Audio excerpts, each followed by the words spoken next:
자, 두 분께서 이제 마지막으로 영입할 종목을 공개를 해보도록 하겠습니다.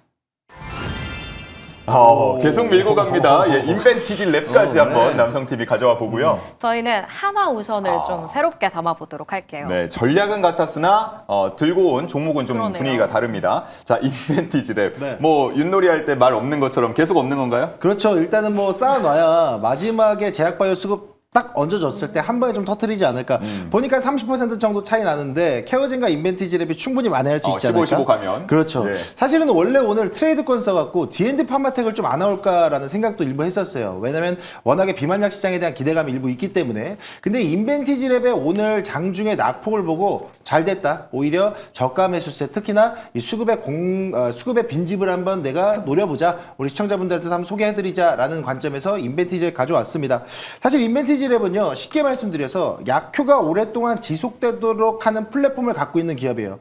제가 항상 여러분들 귀에 딱지가 않게끔 말씀드리는 게 비만약은 두 개입니다. 하나는 먹는 약, 하나는 장기 지속형 플랫폼이에요.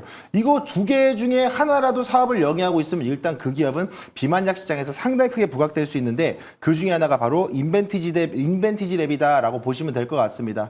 근데 이제 인벤티지 랩 같은 경우는요, 전체적으로 플랫폼을 만들어서 이 플랫폼을 뭐 수출하고 뭐 기술 이전하고 이런 재료들도 있겠지만 최근에는요, 실제로 이 플랫폼을 만들 수 있는 자체 생산 시설을 확보를 했습니다. 그렇다 보니까 지금은 단순히 내가 이에 대한 플랫폼을 만들어서 파는 것뿐만 아니고 직접 생산해서 공급까지 하는 라인업을 전부 다 풀 라인업을 확충했다라는 점에서 충분히 다시 한번 좀 기대감이 실릴 수 있는 자리가 아닐까라는 좀 의견이 좀 일부 있고요. 게다가 지금 또 시장에 대한 모멘텀을 본다라 그러면 최근에 탈모약 관련된 부분에 있어서 정부 정책 기대감 때문에 관련주들이 많이 움직였어요.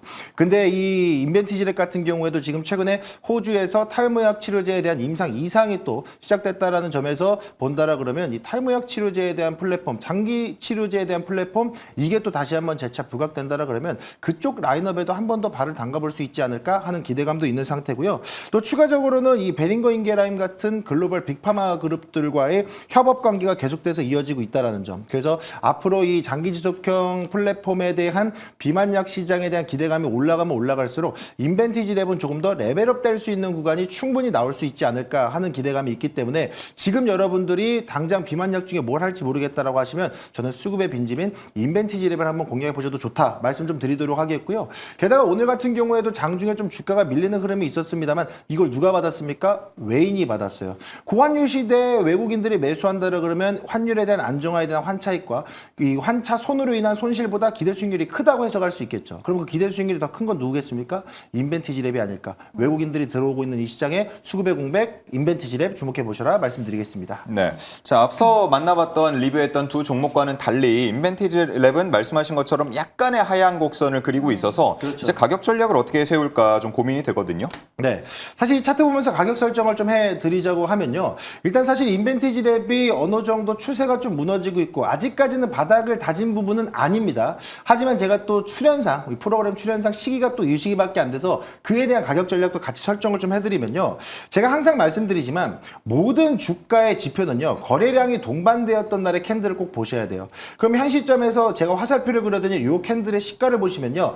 75,000원 부근입니다. 예. 그러면 이 시가 거래량이 붙어서 만들어낸 장대양봉의 시가는 모든 개인 투자자들, 시장 참여자들의 심리로 만들어진 심리적 장벽이기 때문에 75,000원대에서 71,000원대를 깨지 않는다라 그러면 여기가 지지라인, 바닥이 될 확률이 매우 높아요. 그렇기 때문에 현 시점에서도 75,000원에서 76,000원 선에 여러분들 좀 매수 포인트를 좀 잡아보셨으면 좋겠고요.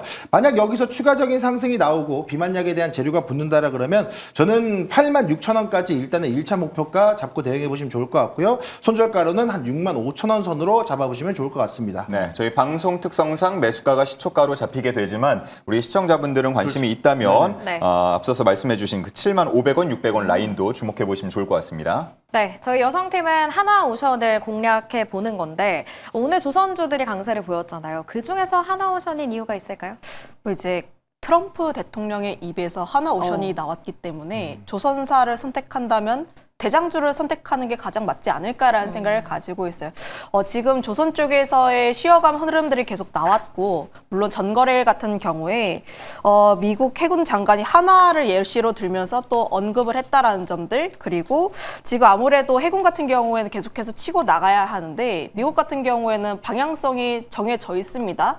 결국 그쪽을 계속해서 밀을 수밖에 없는데 거기서 과연 파트너사를 한다면 누구를 할 것인가? 그러면 마스가의 아이콘? 이제 하나오션이 가장 대장일 수밖에 없지 않을까라는 생각을 가지고 있어서 지금 당장 조선주를 접근을 한다면 이 종목이 가장 맞지 않을까라는 생각을 가지고 있어요. 특히나 이제 미국 내에서의 조선서를 가지고 있기 때문에 그와 연관되어 있을 때의 기대감은 충분히 유효하다라는 점들, 물론 실제로 이제 뭐 건조에 대한 체결까지는 조금 더 봐야 할 필요가 있긴 하지만 다만 기대감으로 인해서 다시 한번 움직일 수 있지 않을까. 특히나 뉴스플레이에 의해서 움직일 수 있는 지금 시장이기 때문에 충분히 이슈는 되지 않을까라는 생각을 가지고 있어요. 그리고 조선을 보게 되더라도 지금 그동안 많이 쉬었는데 실적에 대한 부분들 역시도 함께 기대가 되는 부분들이 있고, 수주라든지 앞으로의 그 성장에 대한 부분을 보게 되었을 때 여전히 지금 자리에서 천천히 모아가시는 것도 괜찮지 않을까라는 생각을 가지고 있습니다.